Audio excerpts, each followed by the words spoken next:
ซักเนาะเตือนเนาะอันนี้นะอยากให้มันใกล้ไฟเนาะใกล้ไฟให้มันระเบิดเป็นแก๊สดิอันนี้คือน้องออกมานี่กันนั่นป่ะกันให้ลายนอนกับคบงูงานอยู่ได้ดิอย่าทางมาทางนี้ได้คนสิได้ปลูกปุ๊บเพื่อนได้วันนี้คนไม่สิได้ปลูกเลยเนาะโมเมนต์แต่ให้ได้ตอนน้ำมันดังอย่างนี้ว่าจะเมาคิดโอ้ยไม่สิ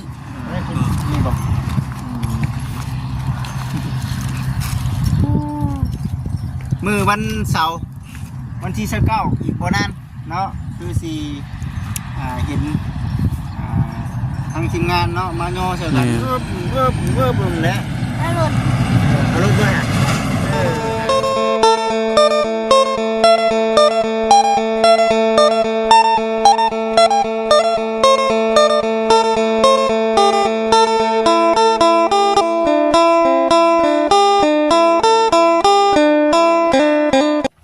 พี่น้องเนาะเอาพี่น้องก่อนอื่นก็ทักทายสบายดีเด้อพี่น้องเด้อFCกันเบิดขู่สุคนเนาะพี่น้องเนาะพบเจอกันคือเก่าวันนี้พาชีมาเบิ่งบอลอยู่บอลเศร้าเพิ่นมาฮ้อนมาเลยสวัสดีเด้อคุณฮ้อนไปไหนได้บ่ครับว่าสิเมื่อป้าจะโลจะเลยอยู่บ้านเนาะเมื่อนำบ่สิเมื่อนำบ่เมื่อจะเลยเขาไอ้ดีมาหาผู้ฮ้อนแล้วดิดูเราดิจะไปอยู่บ้านโคกบ่จะไปเบิ่งบ้านโคกบ่เคยไปสิเคยได้บ้านโคกบ่เคยเนาะเชนูดิเคยไปบ่เคยมาเมื่อบ้านโคกทำมิตรสิ่งแรกอยากไปหาใครก่อนส่วนน้องเมื่อเองจะไปหาใครก่อนข้าอยู่ไปหาเจ้าน้องบุตรวีดิมาจิตแล้วน้องจันวะเนาะบอกว่าจิตกันจับไก่ไหนเจ้าเมื่อนี่เจ้าสีฮอดเทือนในเตียงก่อนแสดงว่าเจ้าต้องไกลขึ้นในเตียงก่อนได้เนาะจะไกลขึ้นนะได้เนาะติดกันไปเลยบอกเงินโอ้ไปนี่ขึ้นในเตียงแล้วสิอยู่เข้มทางเข้มทางกับมอนี่แม่นจะการจะมีวะขึ้นสบุนติดทางมาเลยสบุนกับบอจันแล้วก็ไปวะบอแสนบอจันเนาะติดทางมาเลยไปต่อกันไปเลยบ่แม่ต่อกันไปเลยก็พูดแล้วสุดท้ายมูพูดแล้วบอจิตสุดท้ายมูเลยเด้อ1บอไอเตียงเนาะ2บอดี้3บุญนี่คือเข้มทางเลย4บอจันเนาะ5บอแสนพอถามกับสาบุญเราเป็นดองกันเห็นบ่เลยเป็นดองเป็นดองกันได้นะคือว่าเป็นดองเรามาเอาจังวะโอ้เป็นดองไม่ได้บอจิตไอ้ของใครไอ้สาบุญมาเอาเมียอยู่ในบ้านโอ้เป็นพี่น้องกับพ่อเฒ่ากับน้องเป็นดองกันเป็นดองกันนี่ใช่กระหู้นี่บ่เลยกระหู้ดิบังเอิญเนาะจักสาบุญบังเอิญเนาะเนี่ยดีคือเป็นในนั้นไม่ได้หรอเนาะยังกลางคืนกับพากันนอนอยู่นี่บนเดี๋ยวอยู่ในพุ่นของมันอย่างนี้เนาะข้างในมีเครื่องของเต็มไปด้วยนี่นอนเนี่ยสมมติมันมีพัดลมมันห่อนแบบนี้ได้สิลองเห็นได้อยู่เนาะนอกนี้สมมติว่าได้ยินเสียงมาเห่าที่เลยเขาในเลยนะไม่ได้ลุกมาเบิ่งบ่เนาะคือบอกอะไรพี่น้องเลยมันเฮามีไฟฟ้าเนาะกับว่ามีพัดลมกับมันกับอีกแบบนึงต้องยอมรับกับมันได้ยอมรับกับมันได้ให้เขาพากันกินกันยังดีนี่ยังบ่ทันกินยังบ่ทันกินอยู่ยังบ่อยากบ่มีต้มบ่มีกับ่ได้มีเนาะที่บ่ชื่อขนมมาให้ซะเนาะบ่ได้ชื่อมีมาให้ขนมบัดมันบัดกินมันบ่อิ่มท้องปานใดได้เนาะคือมีได้พี่น้องเอามารอบหน้าเดี๋ยวสิซื้อมีซั่นบ่ได้กินก็เอาไว้เนาะไว้นี่เปิดคำในประตูเจ้าชีมาพี่อยู่บ่ดีว่าเราเมื่อบ้านเลยเดี๋ยวนี้ นี้เราบ่ค่อยมาปานใดเดี๋ยวนี้เนาะ มึงมาอยู่แต่มึงยังบ่ทันมาเมื่อ มานะแต่ว่าเอามาก่อนไปนั่งอยู่นี่เลยเนาะแม่นบ่ เลย เราอยู่เฮ็ดกินไปหยุ่มน้ำหยุ่มในเฮ็ดกินเด้เฮ็ดแบบไหนนี่ไปเฮ็ดพวกนอนไทยเป็นบ่จำเจียวเป็นเจียวนะไหม เออ แก้ไก่เ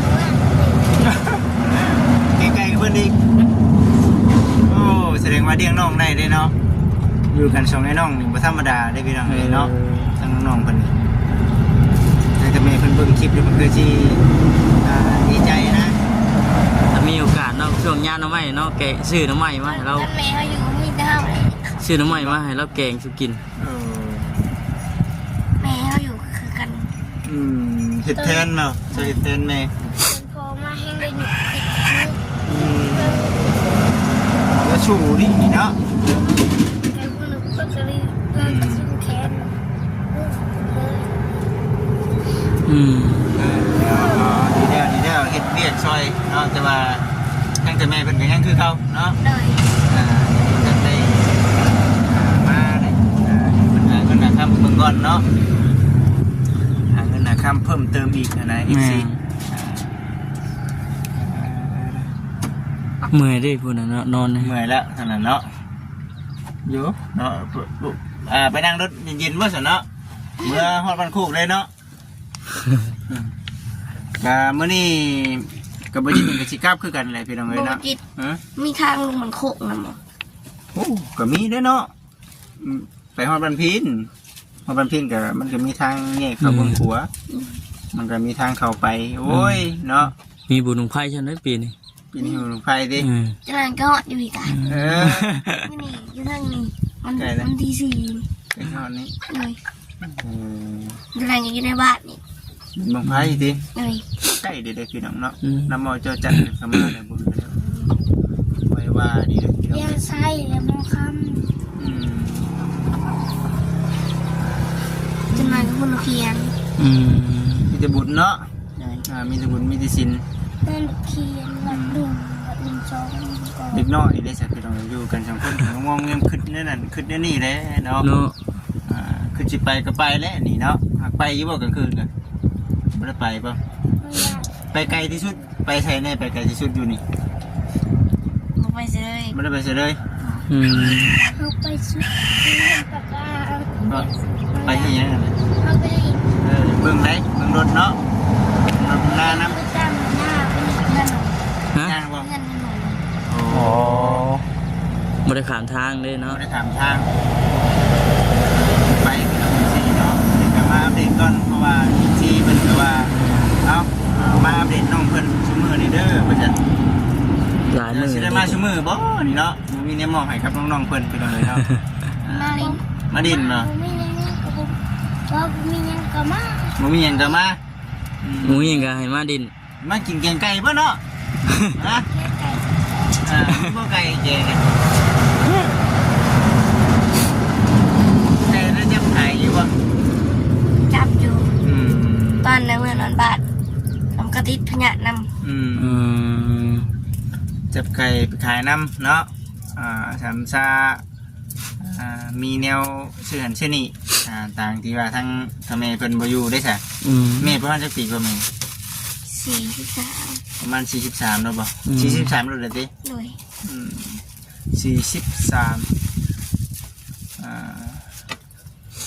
ยังบ่ทันได้อันน่ะสังเกตปานใดเนาะ ยังอยู่ในวัยกลางคนอยู่ แม่ยังหาเงินหาคำ ยังหันยังเหือยังแห้งอยู่ คือเฮงแล้วเพิ่นจึงออกไปข้างนอกเนาะมื้อนี้น้ำในแบบนี้คือเขาเจ้ามาส่งบ่เนาะ เลย น้ำกินนี่แหละ อืม อาบน้ำเดี๋ยวนี้ดิ อายุบ่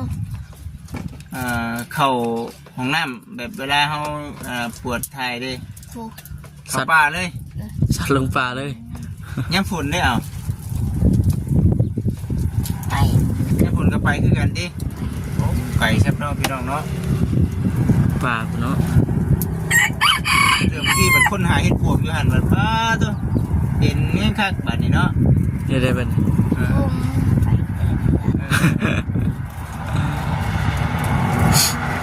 ก็บอต้าเนาะบอต้าเป็นมาเนาะจะกลับไปใช่ นี่คนลงไปทางบ้านนาเพกพี่น้อง14เคยไปบ่บ้านนาเพกเดี๋ยวเมืองไงสะพอนผัวนี่เมืองอย่างก่อนเนาะ คือกัน คือกันบ่ มึงอ่านสะพอนคือกัน สะพอนคือกันเนาะ ไปบ้านเมือง บ้านหัวเมือง บ้านหัวเมืองอันนี้เนาะบ้านหัวเมืองเมืองไงสะพอนหาดสะพังทองก่อนเนาะเดี๋ยวมันนี่ก็มาเยี่ยมก่อนเนาะ จังเลยก็พากันกลับแล้ว นั่นนะคุณแม่กับ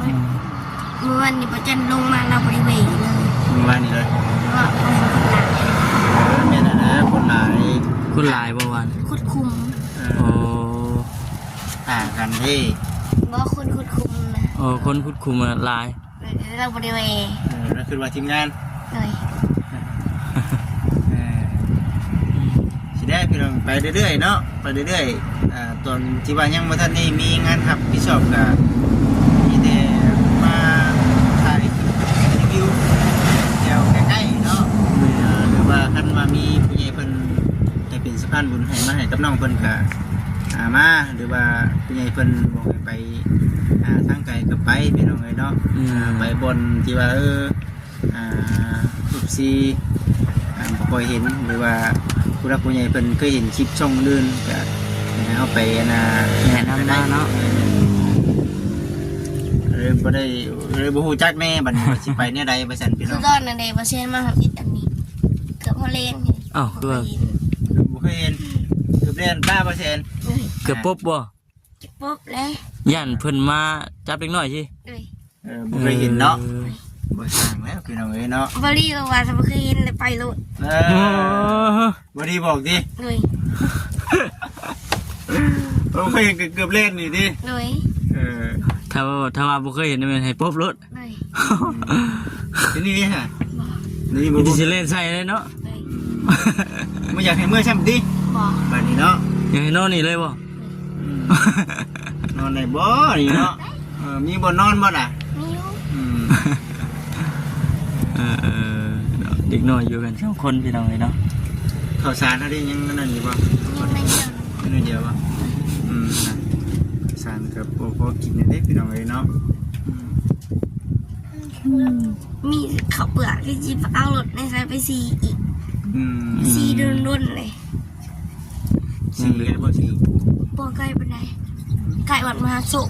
โอ้ไก่พุ่นนี่ โพดไก่เติบได้เนี่ย เด้อไก่วัดมหาสม เนาะ เนาะวันนี้เนาะก็ได้น้องเพิ่นยังน้อยขี่จักรได้กันขี่เป็นบ่รู้จัก ไก่ยังจะบอก โอ้ยังน้อยอยู่ น้องบุก้าให้ไปผู้เดียวน้องเนาะ ก็อยู่เข้าไป นี่แต่แรงเขาพาไปซีขาว แม่นบ่ เลย นี่ซะไปสีข้าวน่ะไปน้ำนี่แหละพี่น้องเอ้ยนี่เด้เครื่องครัวเพิ่นเครื่องอยู่เครื่องกินเพิ่นก็ได้ เฮ็ดกินปอกๆแป๊กๆอย่างนี้แล้วก็กินข้าวกินข้าวแล้วก็เอาไปนอนดิ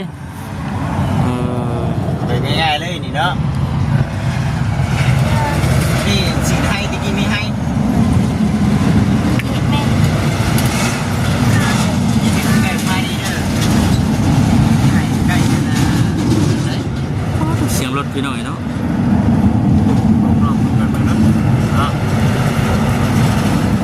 น้องคนไว้ก่อนยันมาบ่จักเนาะ เตือนเนาะ อันนี้นะอยากให้มันใกล้ไฟเนาะใกล้ไฟอยังมันระเบิดเป็นแก๊สดิอันนี้คือน้องออกมานี่กันนั่นบ่กัน ให้ มีให้หลายนอนกับคุกงูงานอยู่ได้สิ นี่ร้านกับนี่ของไก่มันมา ได้ของไก่อยู่พวกอยู่พุ่นก็ยังมาบ่ ยันยิ้มได้หมดเลย แล้วพุ่นอันนี้แม่นบ่พุ่นนี่ตายเบิดเนาะ อย่าทางมาทางนี้เด้ คนสิได้ปลูก โป๊บเพื่อนได้วันนี้ คนนี้สิได้ปลูกเลยเนาะ โมเมนต์แต่ให้เด้ ตอนน้ำมันดังอย่างนี้ว่าจะเมาคิดโอ้วิ่งไปสี่ ไม่ได้ประตูสี่ คิดว่าไม่ผิดสิทธิ์ บ้า คิวก็คิวดิ คิวก็คิว อยู่ หายใจจนบ่ได้เอาไปเลยเอาบ่มาเลยมื้อนะเพราะเป็นนางเล็กมือเลย อันตรายเด้ออันตราย โคเด็ดบดว่ะ หมดแล้วพอดีงามเนาะไปเลาะเบิ่งข้างเฮือนข้างชาติเฮาบัดนี้ก็ได้ แม่นโอ้ยเนาะ อึบอยู่แล้วเราได้กับมือป้าได้ป่านนี่ไป มือใหม่จะสิมา ใหม่คนนั้นจะชิมา ไม่ นะ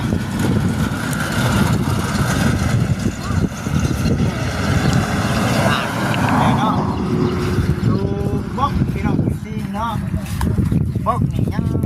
บล็อกนี่เนาะถ้าเห็ดเรือนแม่นบ่ อันนี้ได้200นะ เลย 200 โอ้เนาะว้า ซามานี่รักพันก็ยังบ่อยากพ่อแต่โกเอลเทคาน โอ้เอว โกเอลเนาะนี่คือบล็อกเพิ่นคือว่าเห็นไผหญ้าอยู่แม่นบ่ซุนะบ่ได้ดิไม่ก็บ่ได้เนาะคือเจ้าเฮ็ดคักก็ดีนี่พี่น้องเอ้ยเบิ่งแน่เนาะเทื่อนี้ เพียงกันเป็นยังติ เที่ยงคักก็ดีเนาะอันนี้คือเงินชาลันเป็ดบนอยู่บนเช่ามีต้นก็12เนาะ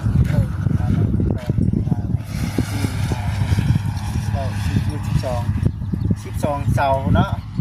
เป็นเพื่อนทรงโมเดิร์นดีใจน้ำมัน เด็กกับปู ฮะ เด็ก คือว่าเด็กกระปู ไผมันจะถีบลงบ่ โอ้ยกระปูตายแล้ว ไผ แย่ไปเลยอยู่กลางตรงหน้าเนาะกลางเหรอไงปิดป่ะอ๋อรู้ละ ยังอยู่จักยังไม่ตายจ้ะ ยัง ไปแล้ว ยัง ยังอยู่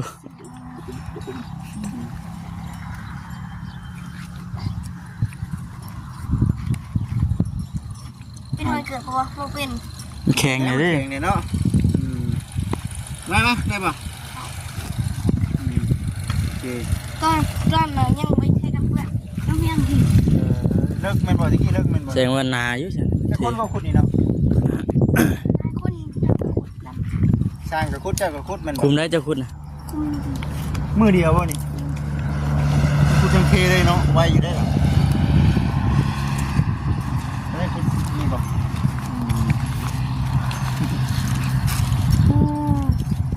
มือวันเสาร์วันที่29อีกบ่นานเนาะคือสิเห็นทางทีมงานเนาะมาย่อเสร็จกันเวิบแหละ แล้วหลุด ก็รู้ด้วยหา แล้วเบิ่งซื้อ มาเบิ่งชื่อโอ้ยเนาะ อ้าวก็มึงกันเลยล่ะ มาเบิ่งชื่อแกเนาะ ไปจ้ะครับ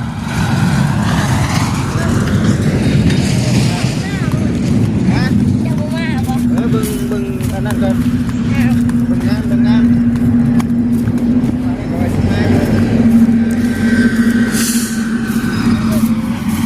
มาเบิ่งเนาะ มาเบิ่งพ่อให้มันพ่อดีใจเนาะนี่แหละพี่น้องเอ้ยน้องๆเพิ่นกับทีมงานเนาะบ่ได้มาได้ จมขี้ฮอดติ ขี้ฮอดเนาะบัดนี้เนาะขี้ฮอดที่ถึงเพิ่นน่ะเดี๋ยวมื้อใหม่เพิ่นน่ะเดี๋ยวมื้อนี้ว่าสิไปเอาเนื้อหมูก่อนมาขายกันน่ะ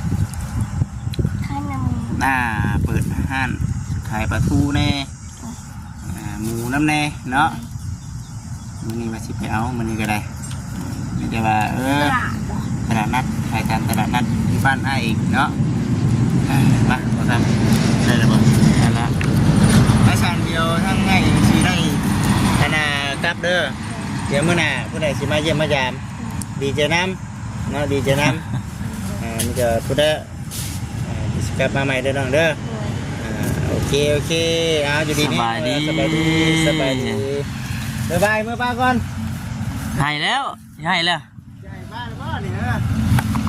บ๊ายบายฮะอยู่บ่ให้เมื่อบ่ล่ะบ่ให้เมื่อนะบาดนี่เมื่อนำบ่ คำก่อนดิ อย่าให้คำหมูที่จังมือที่ มีหมูปากแกเด้อ มีหมูปากน้ำได้ อยู่ บาด กันสอง เนาะ คนในบัด อยู่กันนางงอมนางเงียมอยู่ได้พี่น้องเอ้ยบาดนี้ มือป้ามาแล้วบาดนี้ มือใหม่ เอามือใหม่เบาชิมาเด้อ ด้วย โอเคเป็นบ่ โอเค โอเคเอาสบายดีจ้ะ ดี สบายดี ขนาดเสียนน้ำใหม่มาให้แกง เอาน้องใหม่มาให้ นะ พี่เก่งบ่ สิลงชิมสีมือน้องบุตรวีเพิ่น น้องบุญทวีเนาะ โอเคเนาะ ก็ได้ ฮะ ตุ้มก็ได้ต้องมีก็ได้เนาะโอเคจัน ไปพี่น้องเอ้ยไปหากินข้าวกินน้ำไปโอเคพี่น้องเอ้ยสบายดี